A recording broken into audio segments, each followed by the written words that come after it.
जय हिंद दोस्तों। Welcome to AP academy.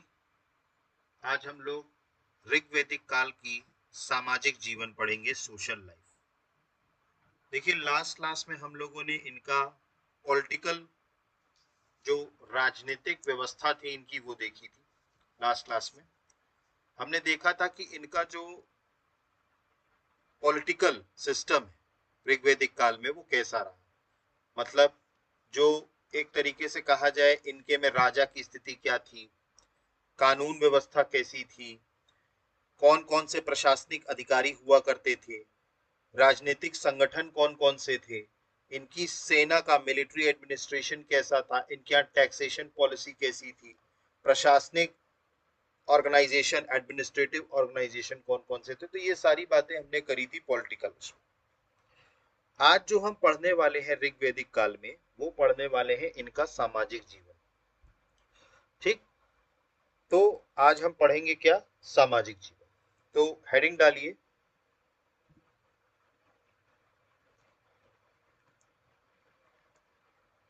Social life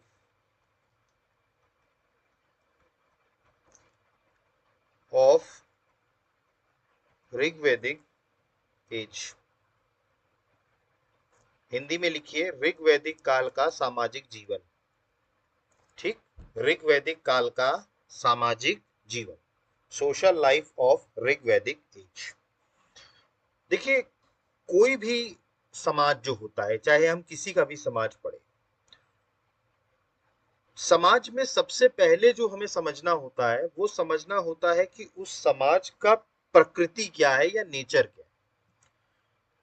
हम देखिए, हमें सभी के जितने भी हमने हिस्ट्री का अगर आप सिलेबस उठा के देखें तो सभी का हमको राजनीतिक, सामाजिक, आर्थिक और धार्मिक, ये चारों एस्पेक्ट्स में हमें कोई भी चीज पढ़नी है। अभी इससे पहले हमने हड़प्पा संस्कृति पढ़ी थी, सिंधु घाटी सभ्यता, उसमें भी हमने उनका सामाजिक जीवन, आर्थिक जीवन, धार्मिक जीवन, ये सब देखा था। हमें आगे भी देखना है। तो ऋग्वैदिक काल में भी अगर हम बात करें तो समाज में सबसे बड़ी जो चीज होती है वो होती है प्रकृति, नेचर। ठीक, याद करिए, जब मैं सिंधु घाटी सभ्यता पढ़ा रहा था तब मैंने आपको बताया था कि उनका समाज जो था वो मैट्रियार्कल सोसाइटी थी, मात्र सत्तात्मक सोसाइटी। ठीक, और उनकी सोसाइटी जो थी वो नॉन इगैलिटेरियन सोसाइटी थी। मतलब, ठीक, असमता मूलक समाज था, नॉन इगैलिटेरियन सोसाइटी। ठीक, मैंने, आप याद करिए, मैंने आपको वहां बताया था। वैसे ही ऋग्वैदिक काल में भी अगर हम बात करें तो इनका भी पर्टिकुलर एक नेचर है, प्रकृति। तो सबसे पहला पॉइंट अगर हम सोशल लाइफ में पढ़ेंगे तो वो पढ़ेंगे इनका नेचर। नेचर हिंदी में क्या बोलेंगे इसको? प्रकृति। किसी भी समाज में सबसे पहले जो हमें पॉइंट देखना होता है वो होता है उसका नेचर, प्रकृति। तो अगर हम प्रकृति की बात करें तो जो सामाजिक जीवन ऋग्वैदिक काल में था ये पितृसत्तात्मक था, पैट्रियार्कल था। पैट्रियार्कल सोसाइटी हुआ करती थी, मतलब पितृसत्तात्मक।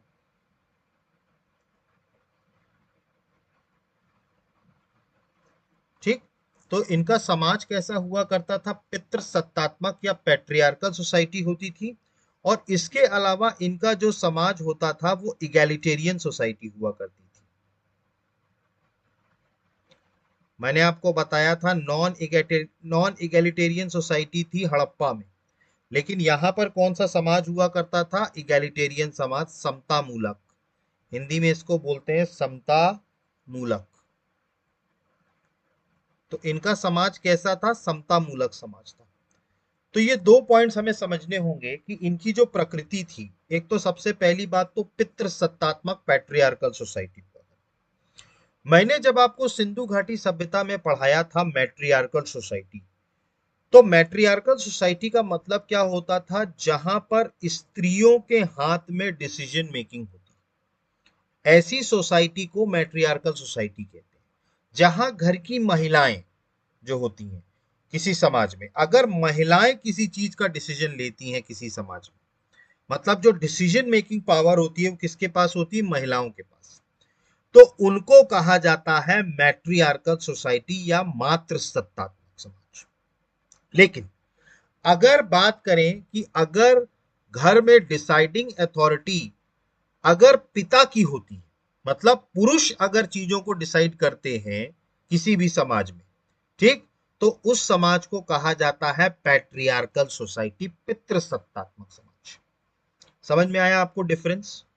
पितृसत्तात्मक समाज जहां पर परिवार के जो निर्णय हैं, ठीक है, वो पिता लेते हैं या दादाजी लेते हैं, मतलब लेंगे पुरुष, चाहे पिताजी लें चाहे दादाजी लें चाहे बड़ा भाई ले, लेगा कौन? लेकिन पुरुष ही लेंगे, मेन लेंगे। तो जहां पर भी पूरा कंट्रोल अगर हम बात करें, तो अगर पिता का या दादाजी का या बड़े भाई का है, मतलब पुरुषों का है, ऐसे समाज को पैट्रियार्कल सोसाइटी कहा जाता है। और इनके समय में जो समाज था वो पितृसत्तात्मक पैट्रियार्कल सोसाइटी, जिसमें जो घरों का जो मुखिया हुआ करता था, जिसका पूरा कंट्रोल चलता था, जिसको याद करिए क्या बोला जाता था? गृहपति। ये नोट कर लीजिएगा, ठीक, घरों का मुखिया, मतलब जो एक घर है उसमें जिसका डिसीजन फाइनल है, ठीक है, तो वो किसका होता था? पुरुषों का होता था, तो उसको क्या कहा जाता था? गृहपति। ठीक है, नोट कर लीजिएगा, गृहपति। ठीक, और इसमें जो पिता होते थे उनके अधिकार असीमित होते थे। पैट्रियार्कल सोसाइटी में पितृसत्तात्मक में ये भी है कि जो जो पिता के जो हक हैं, ठीक है, वो पूरी तरीके से उनके हैं। बात समझ रहे हैं आप? ठीक, तो पितृसत्तात्मक समाज समझ में आया आपको, जहां पर परिवार के निर्णय पुरुष लेते हैं, चाहे वो दादाजी लें चाहे पिताजी लें चाहे बड़ा भाई लें। अगर पुरुष डिसाइड कर रहे हैं चीजों को, तो ऐसे समाज को बोला जाता है पैट्रियार्कल सोसाइटी, पितृसत्तात्मक समाज। आज भी अगर हम बात करें तो आज भी जो हमारा समाज है कमोवेश, वो पितृसत्तात्मक समाज है। अल्टीमेटली जो भी डिसीजन होता है वो कौन लेते हैं? पुरुष लेते हैं। आज भी यही चल रहा है। अब तो थोड़ा बहुत समाज में अगर हम बात करें तो शहरों में काफी बदलाव आ गया है, जहां महिलाएं जो हैं वो पुरुषों के साथ कंधे से कंधा मिला के काम करने लगी हैं। ठीक, तो इसीलिए क्या आजकल थोड़ा सा समाज बदल रहा है, लेकिन कमोवेश अगर देखा जाए ओवरऑल आज भी हमारा समाज पितृसत्तात्मक है, पैट्रियार्कल है। क्लियर हो रहा है? तो पितृसत्तात्मक समाज आपको समझ में आया? ठीक, अब इसके बाद हम बात करते हैं इगैलिटेरियन समाज की, मतलब समता मूलक समाज। मैंने आपको जब हड़प्पा संस्कृति बताई थी तब मैंने आपको बताया था कि वो सोसाइटी नॉन इगैलिटेरियन सोसाइटी थी, असमता मूलक समाज था। अब हमने ये किस आधार पर तय किया था कि आर्थिक तौर पर अगर हम बात करें, इकोनॉमिक तौर पर अगर समाज में विभाजन है, ठीक, तो वो असमता मूलक समाज है। ठीक, वैसे तो इगैलिटेरियन सोसाइटी में सारे फैक्टर्स आते हैं, समाज में धर्म, या हम कहें जाति, या अगर हम कहें इकोनॉमिक, आर्थिक तौर पर, ये सारी चीजें आती हैं। अगर उन सारी चीजों में समानता है तो उस समाज को हम कहेंगे समता मूलक समाज, इगैलिटेरियन सोसाइटी। मतलब जहां कोई बहुत ज्यादा अमीर नहीं है ना बहुत ज्यादा गरीब है, ठीक है, सब एक समान है। ठीक, तो कुछ हद तक अगर हम बात करें तो ऋग्वैदिक काल में इनका जो समाज रहा है वो समता मूलक समाज रहा है। समता मूलक मतलब आर्थिक तौर पर भी अगर हम बात करें तो कमोवेश सबकी स्थिति एक जैसी रही है, और सामाजिक तौर पर भी देखा जाए तो इनके समय में भले ही समाज बटा हुआ था, मैं आगे बताऊंगा अभी, इनका समाज भी बटा हुआ था, लेकिन वो कर्मों के आधार पर बटा हुआ था। जिसके जैसे कर्म होते थे उसको वैसी चीज मिलती थी। ठीक, तो इसको डिस्क्रिमिनेशन नहीं कहा जा सकता। अगर कर्म के आधार पर कोई चीज तय हो रही है तो उसको डिस्क्रिमिनेशन नहीं कहा जा सकता।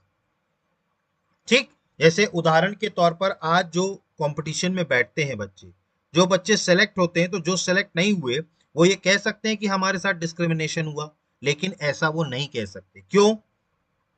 क्योंकि कर्म के आधार पर तय हुआ है। जिसने एग्जाम में अच्छा परफॉर्म किया वो पास हुआ। तो कर्म के आधार पर अगर होता है तो डिस्क्रिमिनेशन नहीं होता। तो इसीलिए ये कहा जाता है कि इनका समाज जो रहा है वो समता मूलक समाज रहा है, इगैलिटेरियन सोसाइटी रही है। समझ गए आप? इगैलिटेरियन सोसाइटी मतलब एक ऐसी सोसाइटी जहां पर रहने वाले जो लोग हैं उनमें समानता हो। ठीक है, उनमें समानता हो, समाज के आधार पर, आर्थिक आधार पर, सामाजिक आधार पर और आर्थिक आधार पर। अगर इन दोनों आधारों पर वहां के लोग समान हैं, मतलब वो कौन सी सोसाइटी है? Egalitarian society. समझ में आ रहा है आपको? समता मूलक समाज। तो इनके दो फीचर्स थे, एक तो प्रकृति थी, एक तो ये पितृसत्तात्मक थे, पैट्रियार्कल थे, और दूसरा इगैलिटेरियन सोसाइटी, समता मूलक समाज था। समझ में आ गया आपको ये? ठीक। अब इसके बारे में अगर हम बात करें तो जानकारी हमको इनके सामाजिक जीवन की कहां से मिल रही है? मतलब ये जो हमने नेचर इनका समझा, ये सामाजिक जीवन की इनकी जानकारी कहां से मिल रही है? तो मैंने आपको बताया था, इनकी जानकारी का एक ही सूत्र है, वो है ऋग्वेद। लिटरेरी एविडेंस क्या है? ऋग्वेद। ठीक। तो ऋग्वेद से ही इनके समाज के बारे में, चाहे आर्थिक बारे में, चाहे धार्मिक बारे में, इन सभी चीजों के बारे में, या इनके राजनीतिक बारे में, तो इन सभी चीजों के बारे में कहां से पता चला है? ऋग्वेद से। तो याद रखिएगा, सामाजिक जीवन की जो वो पता चला है, वो कहां से पता चला है? ऋग्वेद से। तो इनकी प्रकृति आपको समझ में आई? ठीक। क्या सी सोसाइटी थी? पैट्रियार्कल सोसाइटी थी, इगैलिटेरियन सोसाइटी। अगला पॉइंट बात करें, अगला, इनका समाज अब बटा किस आधार पे था? ठीक। इनका जो समाज था, इनकी जो सोसाइटी थी, वो किस आधार पर बटी हुई थी? तो वो वर्ण व्यवस्था पर बटी हुई थी।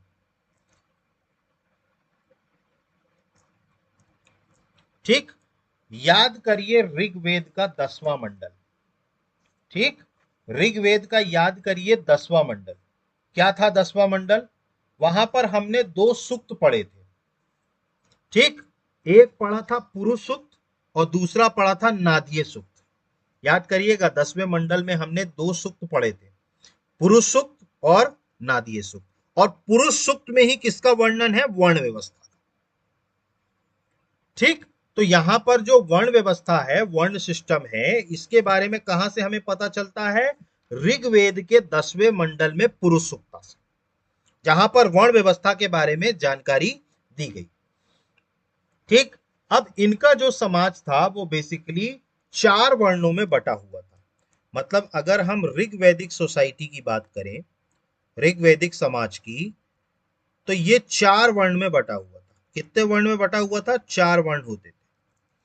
सबसे पहला होता था ब्राह्मण। ठीक। जिसका काम होता था पढ़ना और पढ़ाना। ठीक। मतलब ब्राह्मण ब्राह्मण का काम क्या होता था? खुद शिक्षा लेना, स्टडिंग करना, शिक्षा लेना, और फिर शिक्षा देना। मतलब पहले वो ऋग्वेद का ज्ञान खुद लेंगे और उसके बाद फिर वो ज्ञान देंगे। ठीक। तो ये ब्राह्मण का काम होता था। ठीक है। मतलब या सीखना और सिखाना, मतलब एक तरीके से कहा जाए पढ़ना और फिर पढ़ाना। ठीक। तो ये किसके काम होते थे? ब्राह्मण के। इसके बाद अगला बात करें, अगला होता था क्षत्रिय। क्षत्रिय। ठीक। इनका काम होता था आपकी रक्षा करना, to protect the people, protecting, और इसके अलावा राज करना, रूल करना। मतलब कि क्षत्रिय का काम होता था समाज में जो लोग रह रहे हैं उनकी रक्षा करना और उनके ऊपर शासन करना, ये क्षत्रिय का काम होता है। इसके बाद बात करते हैं वैश्य। तीसरा जो वर्ण हुआ करता था वो हुआ करता था वैश्य। इसका काम था कृषि करना, एग्रीकल्चर। ठीक। कृषि करना और भी कोई काम करना, मतलब जैसे लिखा पढ़ी करने का काम, भाई बही खाता वगैरह लिखना है, तो इसका काम कौन किया करते थे? तो प्रोडक्टिव वर्ण। ठीक। तो एक तरीके से कहा जाए प्रोडक्टिव वर्ण मतलब क्या हो जाएगा? ठीक। प्रोडक्टिव वर्ण मतलब, ठीक, उत्पादक, उत्पादक वर्ण। ठीक है। तो प्रोडक्टिव वर्ण मतलब उत्पादक वर्ण। और कृषि। तो इनका काम होता था, वैश्य का काम होता था सबसे पहले हम बात करें ब्राह्मण। ब्राह्मण का काम होता था अध्ययन करना और अध्यापन करना, मतलब स्टडी करना और फिर टीचिंग करना। क्षत्रिय का काम होता था रक्षा करना और शासन करना, प्रोटेक्टिंग एंड रूल। वैश्य का काम होता था कृषि या उत्पादक वर्ण, ठीक है। और जो शूद्र होते थे, ठीक, इसका क्या काम होता था, अन्य तीन वर्गों की सेवा करना, serving the other three classes.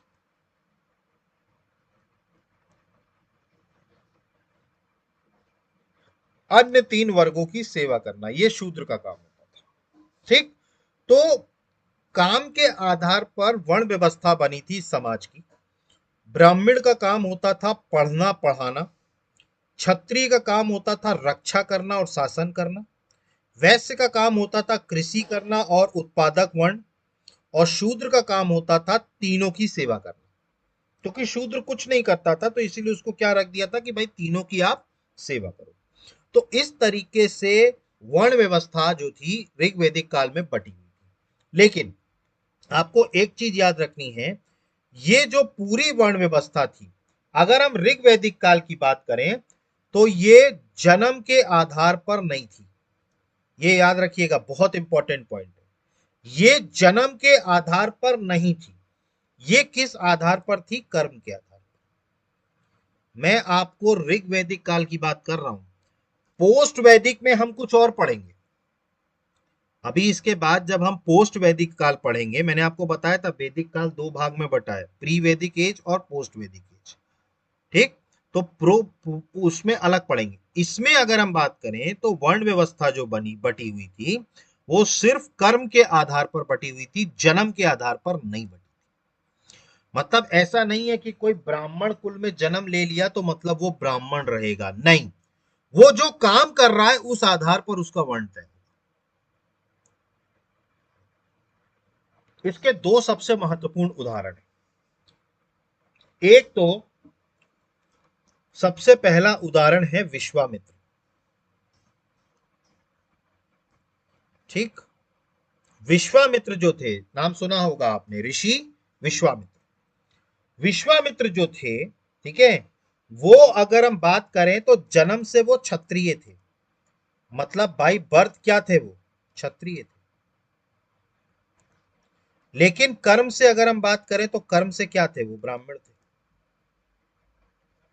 तो देखा आपने, उनका जन्म क्षत्रिय कुल में हुआ था, लेकिन वो कर्म से क्या हुए, ब्राह्मण हुए, ठीक। विश्वामित्र। इसके अलावा इसका एक और एविडेंस भी मिलता है ऋग्वेद से।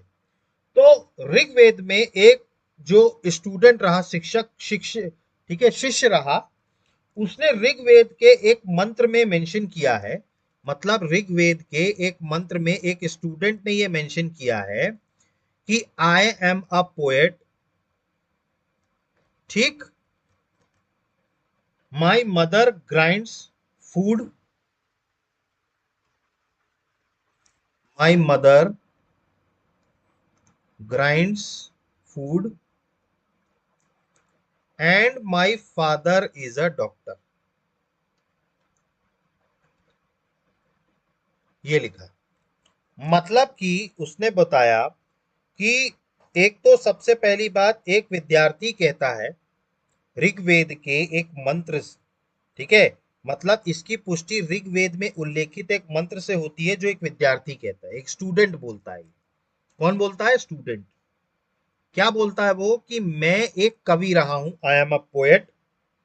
मेरी माता अन्न पीसती हैं, ग्राइंड फूड, मतलब वो अन्न पीसती हैं। और मेरे पिता जो हैं वो चिकित्सक हैं, डॉक्टर। मतलब आप सोचिए, एक ही परिवार के तीन लोग, लेकिन तीनों के काम अलग अलग।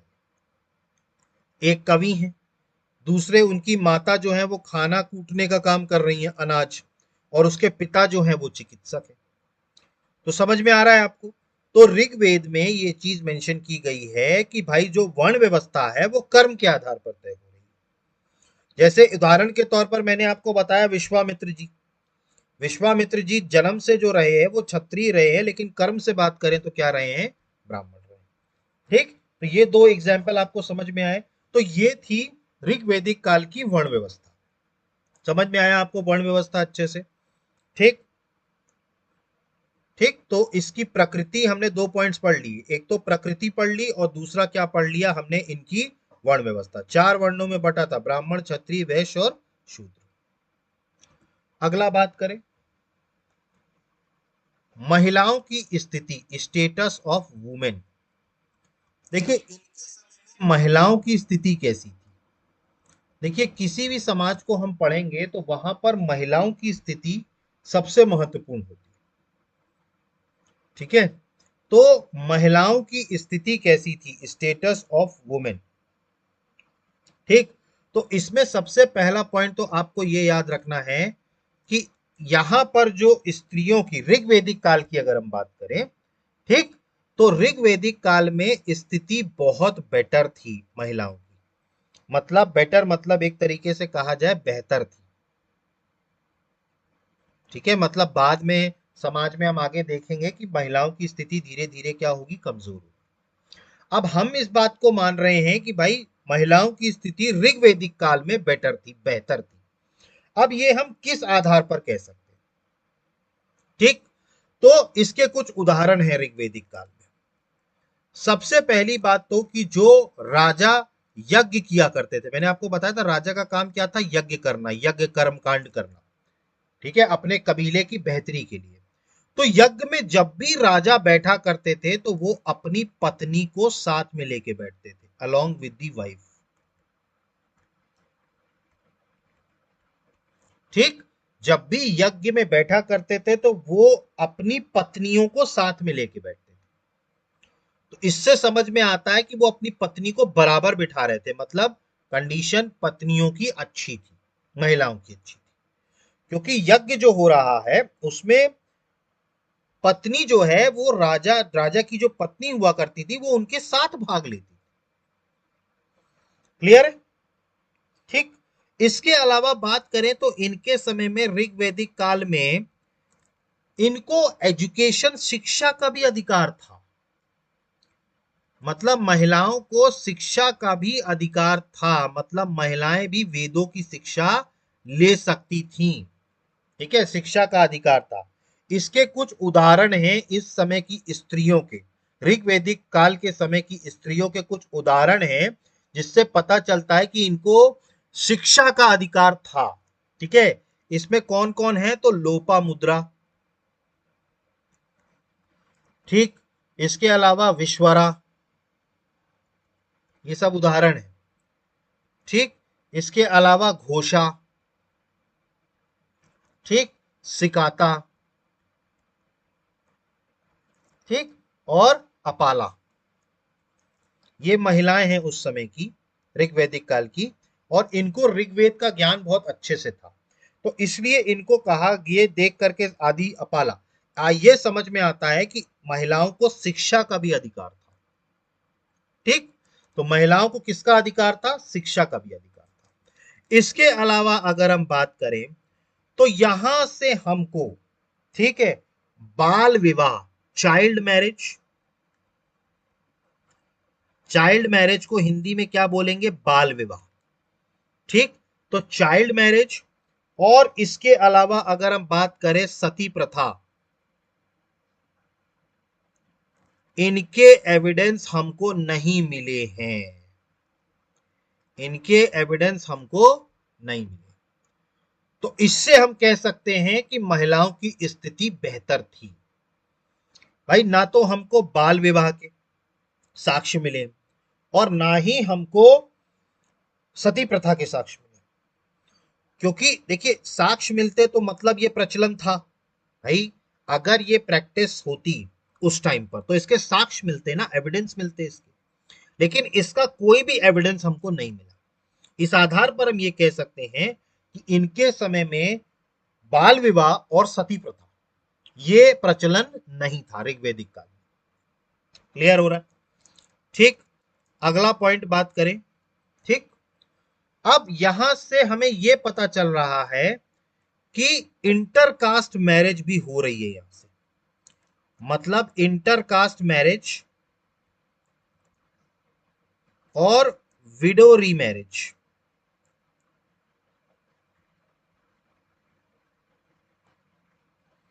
ठीक, मतलब इंटरकास्ट मैरिज और विडो रीमैरिज, इसकी भी प्रैक्टिस यहां से पता चल रही है।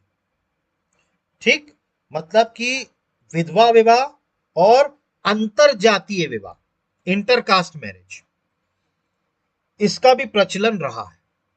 ठीक है, तो ये भी मतलब ये मैं आपको जो पॉइंट्स बता रहा हूं ना, महिलाओं की स्थिति कैसे बेटर मानी जा रही है, ये वो सारे पॉइंट्स प्रूव कर रहे हैं। ठीक, तो एक तो सबसे इंटरकास्ट मैरिज मतलब अंतर जातीय विवाह भी था, और विडो रीमैरिज मतलब कि जो विधवा विवाह, ठीक है, ये भी प्रचलन में था।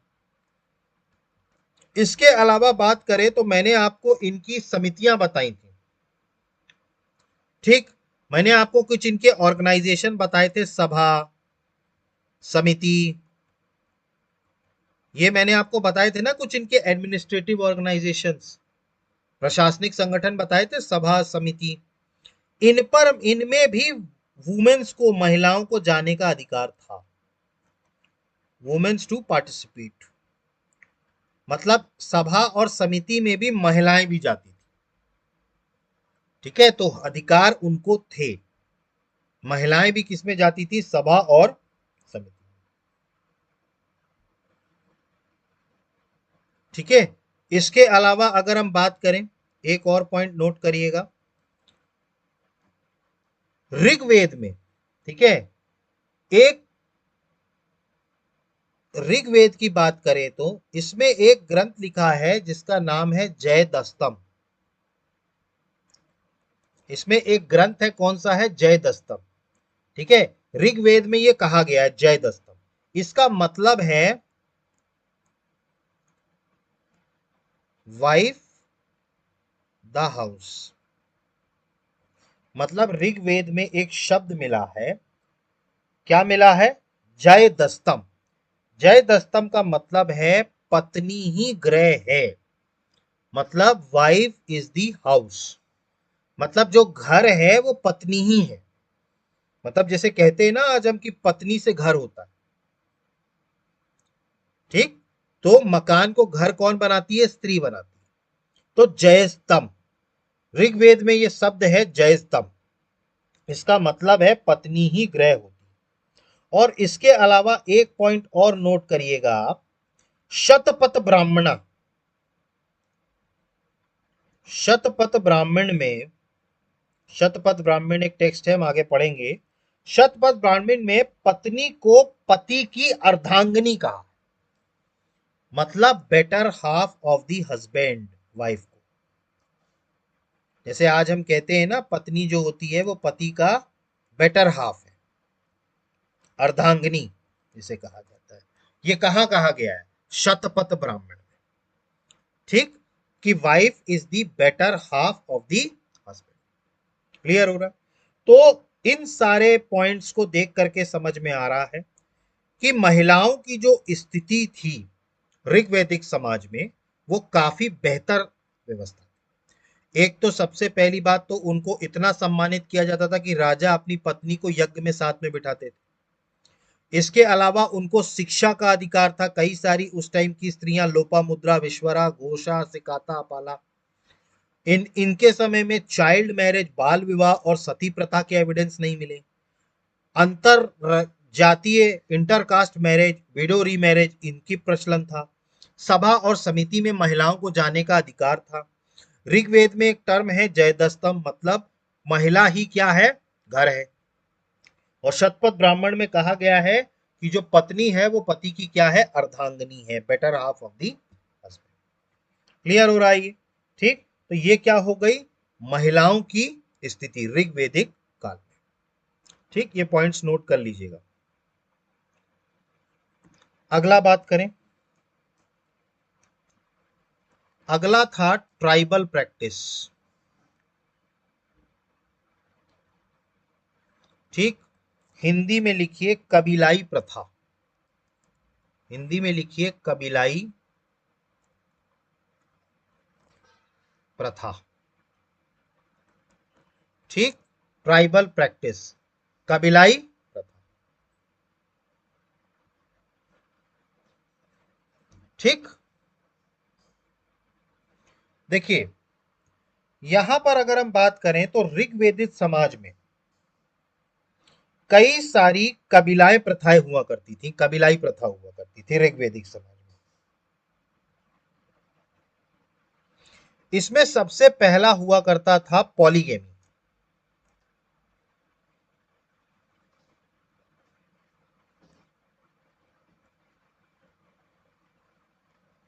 ठीक, मतलब यहां पर कई सारी ट्राइबल प्रैक्टिस हुआ करती थी जैसे पॉलीगमी। ठीक है, पॉलीगमी। ठीक है, इसमें लिख लीजिएगा पॉलीगेमी में मारुता एंड रोदासी वर एक्सपीरियंस टुगेदर।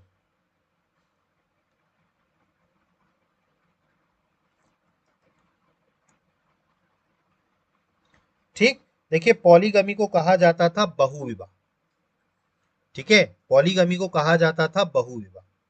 देखिए इनके समय में एक चीज हुआ करती थी, वो ये था कि जो जैसे किसी के हस्बैंड की डेथ हो गई, मतलब जैसे जो है जो कहा जाता है किसी के हस्बैंड की डेथ हो गई। ठीक, अब जब तक उनकी संतान नहीं हुई, ठीक है, मतलब जैसे मान लेते हैं कि दो लोगों की शादी हुई। ठीक है, अब पति की मृत्यु हो गई लेकिन उनकी बच्चा नहीं हुआ। ठीक, तो उस टाइम पर जो पति के छोटे भाई हुआ करते थे, ठीक है, मतलब पत्नी के देवर, ठीक है, देवर हुआ करते थे, तो उनके साथ संबंध बनाया जाता था। इस प्रथा को कहा जाता था पॉलीगमी, बहुविवाह। मतलब उनकी दोबारा शादी करा दी जाती थी उन्हीं के छोटे भाई से। बात समझ रहे हैं आप? तो इसको कहा जाता था पॉलीगमी। ठीक है, तो कई सारी ट्राइबल प्रैक्टिसेस थी, पॉलीगमी थी। ठीक है, इसके अलावा अगर हम बात करें तो नियोग सिस्टम भी था यहाँ पर।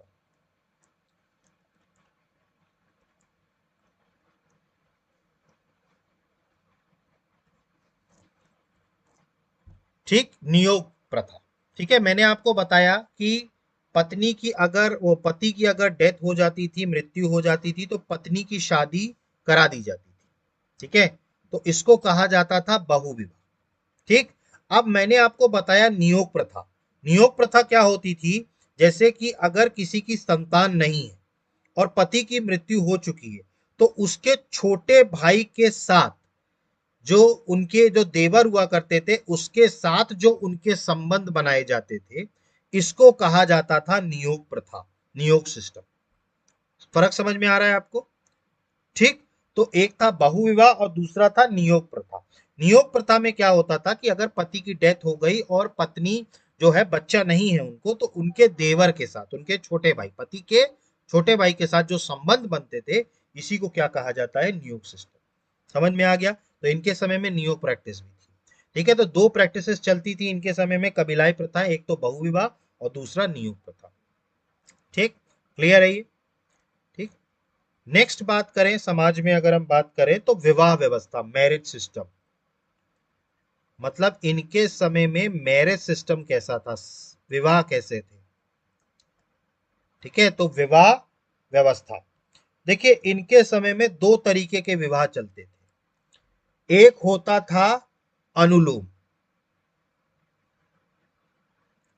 ठीक है, अनुलोम विवाह वो उस विवाह को कहते थे जहां पर जो लड़का हुआ करता था वो अपर कास्ट का होता था, अपर वर्ण का होता था। ठीक है, और लड़की जो होती थी वो लोअर वर्ण की होती थी। देखिए अपर और लोअर कैसे था, मैंने आपको बताया था, ब्राह्मण सबसे ऊपर, फिर क्षत्रिय, फिर वैश्य और फिर शूद्र।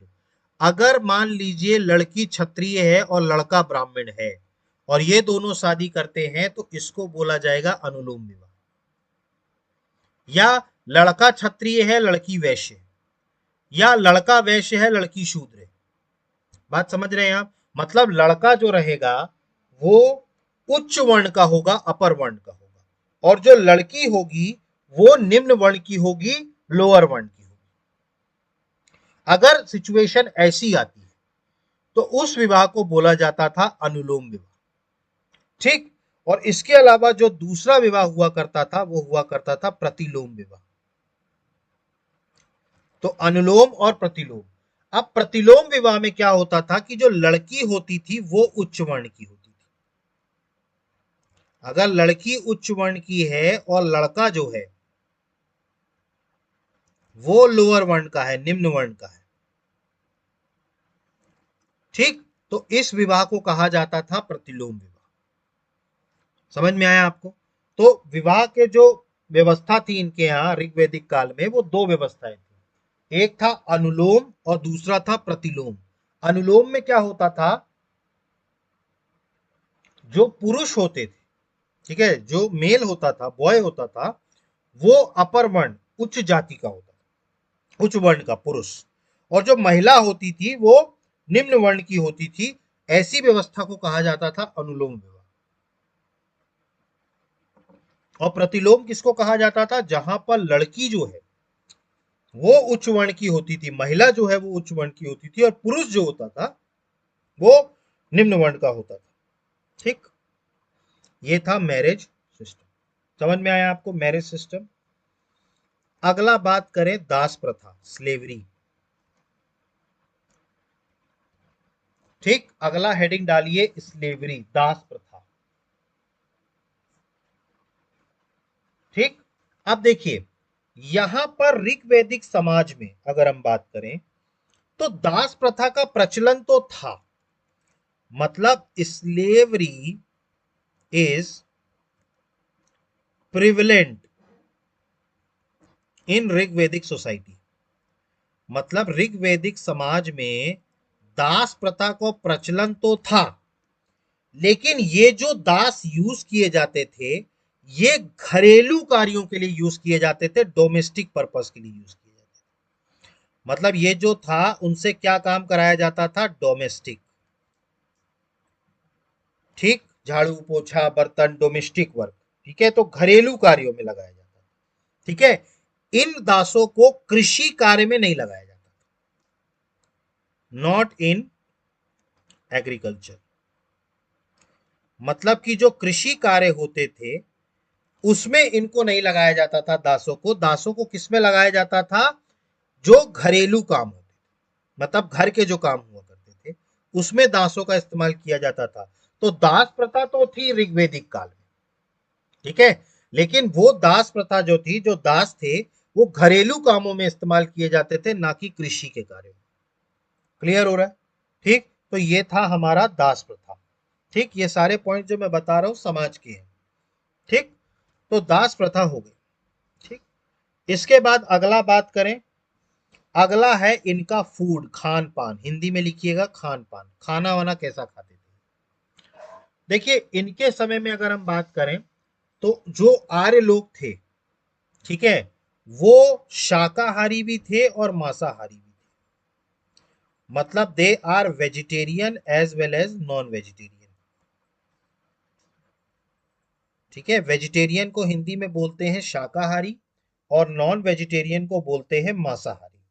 तो आर्य जो हुआ करते थे, ठीक है, वो सामान्यतः शाकाहारी भी हुआ करते थे और मांसाहारी भी हुआ करते थे, दोनों हुआ करते थे। ठीक। शाकाहारी में अगर हम बात करें तो ये क्या क्या खाया करते थे।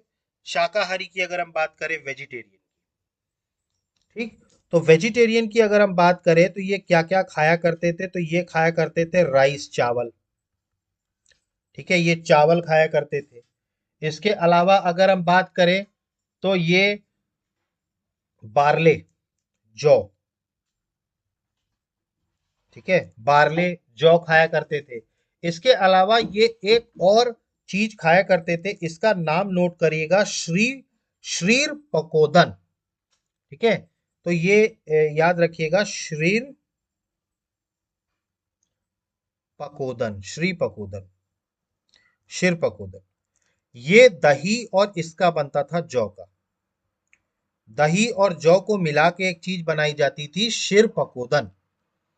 ठीक है, तो ये शिर पकोदन भी खाया करते थे। इसके अलावा वेजिटेरियन में अगर हम बात करें तो ये सोम रस भी लिया करते थे। ठीक, देखिए यहां तक नोट कर लीजिएगा, फिर मैं पेज चेंज कर रहा हूँ। ठीक है, मैं अभी वेजिटेरियन की बात कर रहा हूँ। ये लोग शाकाहारी में क्या क्या खाया करते थे, तो चावल खाते थे, जौ खाते थे, शरीर पकोदन, शरीर पकोदन जो दही और बार्ले यव, ठीक है, इसका बनता है।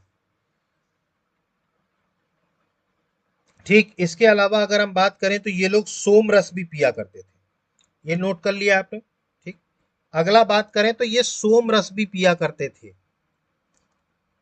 ठीक है, तो ये क्या पिया करते थे, सोम रस। इसके अलावा ये दूध, ठीक है, दही, ये सब खाया करते थे। मिल्क हो गया, कर्ड हो गया, ये सब खाया करते थे। ठीक, क्लियर हो रहा है आपको ये?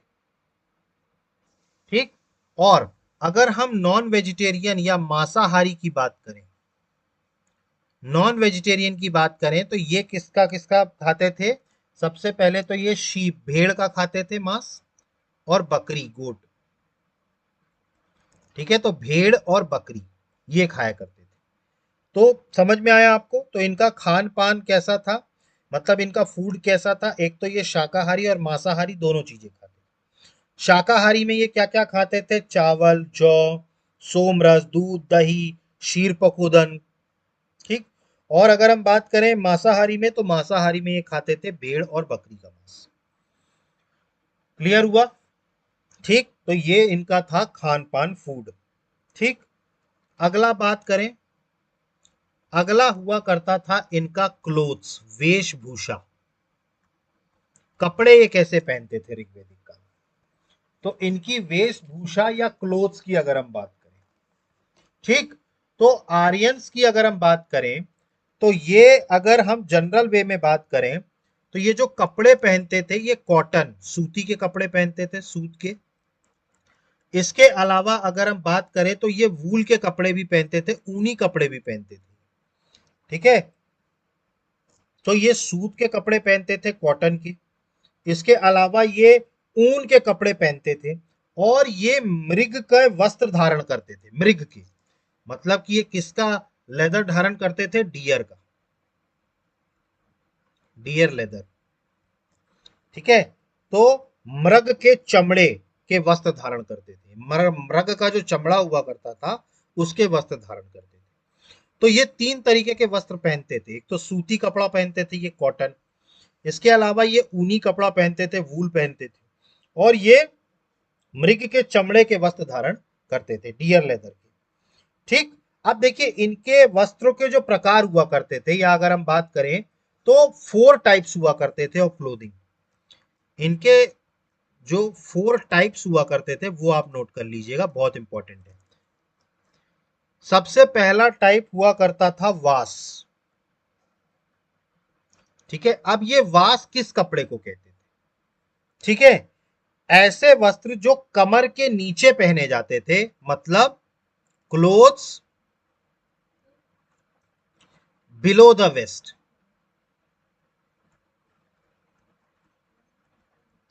मतलब हिंदी में क्या बात करेंगे? कमर के नीचे पहने जाने वाले वस्त्र, कमर के नीचे के वस्त्र, मतलब जो कमर के नीचे होते हैं, कमर के नीचे का वस्त्र, इसको ये क्या कहते थे? वस। ठीक है, तो वस किसको बोलते थे? वास, कमर के नीचे का वस्त्र। दूसरा हुआ करता था अधिवास।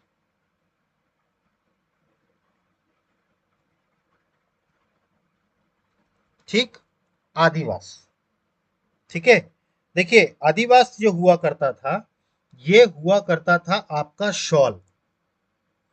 आदिवास का हुआ करता था शॉल, जो ये शॉल ओढ़ा करते थे इसको बोलते थे आदिवास, या इसको हिंदी में बोलते हैं अंगरखा।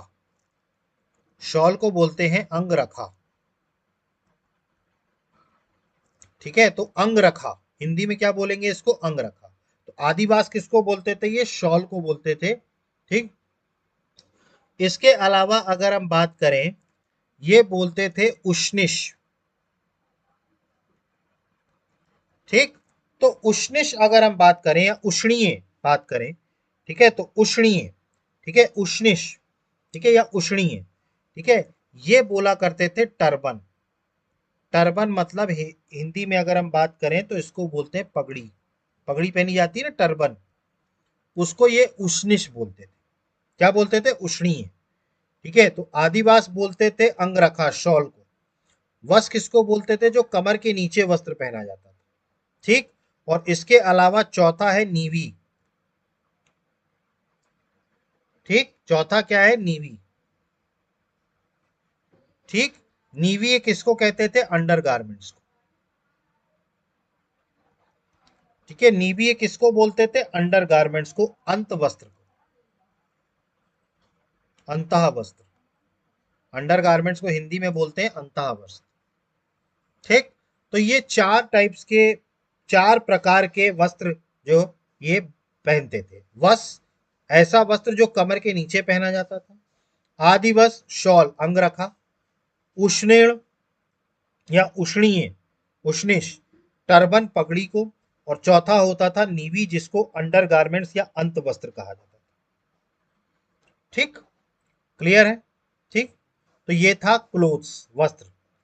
अगला आप लिखिए ज्वेलरी, आभूषण।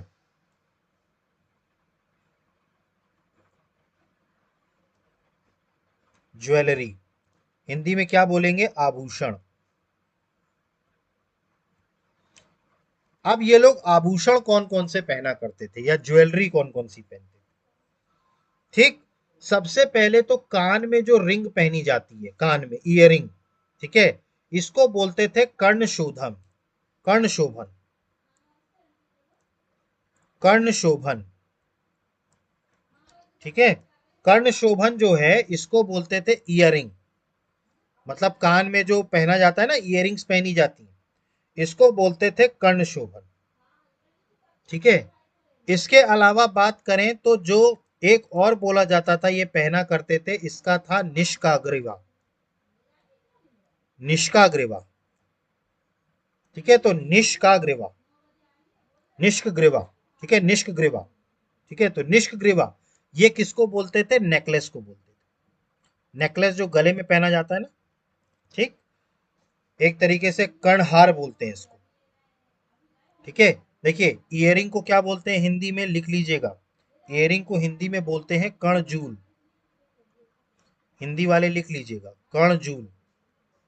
इयरिंग को क्या बोलते हैं? कर्णजूल। और नेकलेस की अगर हम बात करें तो इसको बोलते हैं कंडहार, कंडहार। नेकलेस को हिंदी में क्या बोलते हैं? कंडहार। ठीक है, तो ये नेकलेस को क्या कहते थे? निष्कग्रीवा। ठीक है, और कर्ण शोधन किसको बोलते थे? इयरिंग को, कर्णजल को। ठीक है, इसके अलावा ये बोलते थे करीर। ठीक, करीर ये बोलते थे किसको? शिरोभूषण को, शिरोभूषण। ठीक, तो करीर किसको कहा जाता था? शिरोभूषण को। करीर मतलब जो हाथ में जो चूड़ियां वगैरह पहनते हैं, करीर, इसको क्या बोला जाता था? शिरोभूषण को। ठीक है, और ये एक अंगूठी पहना करते थे जिसका नाम था भुजबंद। ये नोट करिएगा, ये एक रिंग पहना करते थे, अंगूठी, जिसका नाम बोला करते थे ये भुजबंद। तो भुजबंद नामक अंगूठी पहनते थे। ठीक, तो ये सब ज्वेलरीज पहना करते थे। कर्णशोधन, निष्काग्रीवा, नेकलेस, करेर, शिरोभूषण, और रिंग पहना करते थे भुजबंद। क्लियर हो रहा है ये? ठीक, तो ये था आपका आभूषण। ठीक, ज्वेलरी। ठीक, अगला बात करें, अगला लास्ट लिखिएगा, सोर्स ऑफ एंटरटेनमेंट। यही लिख दे रहा हूं मैं, सोर्स ऑफ एंटरटेनमेंट, मनोरंजन के साधन। इनके समय में मनोरंजन के साधन क्या थे? Source of entertainment. ठीक, तो मनोरंजन के साधन ये लोग क्या क्या मनोरंजन के लिए साधन यूज किया करते थे? तो ये किया करते थे हॉर्स रेस। हॉर्स रेस मतलब घोड़सवारी, घोड़ दौड़ किया करते थे। ठीक है, मतलब घोड़ों में क्या लगाई जाती थी? दौड़ लगाई जाती। तो घोड़ दौड़ करते थे। ठीक है। इसके अलावा चैरियट रेस भी होता था, रथ दौड़, मतलब घोड़े को दौड़ाया जाता था। इसके अलावा रथों का भी दौड़ाया जाता था। तो हॉर्स रेस भी होता था, चैरियट रेस भी होता था। इसके अलावा मल्ल युद्ध भी होता था यहाँ पे। ठीक है, कौन सा युद्ध हुआ करता था? मल्ल युद्ध, मल्ल वॉर, हिंदी में लिख लीजिएगा मल्ल युद्ध। ठीक। इसके अलावा अगर हम बात करें तो नृत्य और संगीत भी हुआ करता था, डांस और म्यूजिक भी होता था। तो नृत्य और संगीत भी हुआ करता था, ये सारे मनोरंजन के साधन थे। इवन यहां पर गैम्बलिंग, जुआ भी होता था। ठीक, जुआ, जिसे उस टाइम पर चौसर कहा जाता था, चौसर। ठीक, महाभारत में आपने सुना है ना, चौसर, युधिष्ठिर सब हार गए थे चौसर के खेल में। ठीक, तो गैम्बलिंग होता था। तो ये सब इनके मनोरंजन के साधन हुआ करते थे। ठीक, तो ये ऋग्वेदिक काल का पूरा सामाजिक जीवन था। ठीक, हमने देखा इनके समाज में सबसे पहले तो इनका समाज पितृसत्तात्मक था, पैट्रियार्कल सोसाइटी थी, और इगैलिटेरियन सोसाइटी थी, समता मूलक समाज। क्यों था मैं आपको बता चुका हूं। ठीक, इसके अलावा इनके समाज में वर्ण व्यवस्था जो थी वो चार भाग में बटी हुई थी, ब्राह्मण, क्षत्रिय, वैश्य और शूद्र। ब्राह्मण का काम होता था शिक्षा लेना और देना, क्षत्रिय का काम होता था रक्षा करना और राज करना, वैश्य का काम होता था कृषि कार्य करना, और शूद्र का काम इन तीनों की सेवा करना। और ये कर्म के आधार पर तय हुआ था ऋग्वेदिक काल में वर्ण व्यवस्था। इसके अलावा हमने इसके बाद देखा, वर्ण व्यवस्था के बाद स्त्रियों की दशा या कंडीशन ऑफ वुमेन कैसी थी। तो महिलाओं की कंडीशन काफी अच्छी थी। ठीक, महिलाओं को शिक्षा का अधिकार था, यज्ञ वगैरह में भी महिलाओं को साथ में बिठाते जाता था, विधवा विवाह या अंतर जातीय विवाह का प्रचलन था, बाल विवाह या हम कहें सती प्रथा का एविडेंस नहीं मिला। महिलाओं के सम्मान में जयोदस्तम में कहा गया कि पत्नी ही ग्रह है, और शतपथ ब्राह्मण में तो पत्नी को पति की अर्धांगिनी या बेटर हाफ बताया गया।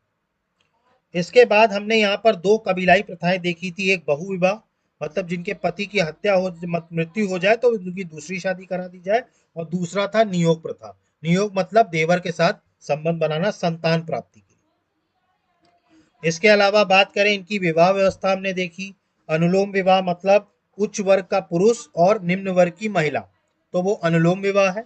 और प्रतिलोम विवाह मतलब उच्च वर्ग का महिला और निम्न वर्ग की पुरुष। ठीक, इसके अलावा बात करें दास प्रथा इनके समय में चला करती थी, लेकिन दास जो थे इनको घरेलू कार्यों में इस्तेमाल किया जाता था, इनको कृषि में इस्तेमाल नहीं किया जाता था। ठीक, इसके अलावा इनका खान पान, फूड अगर हम बात करें तो ये शाकाहारी भी हुआ करते थे और मांसाहारी भी हुआ करते थे।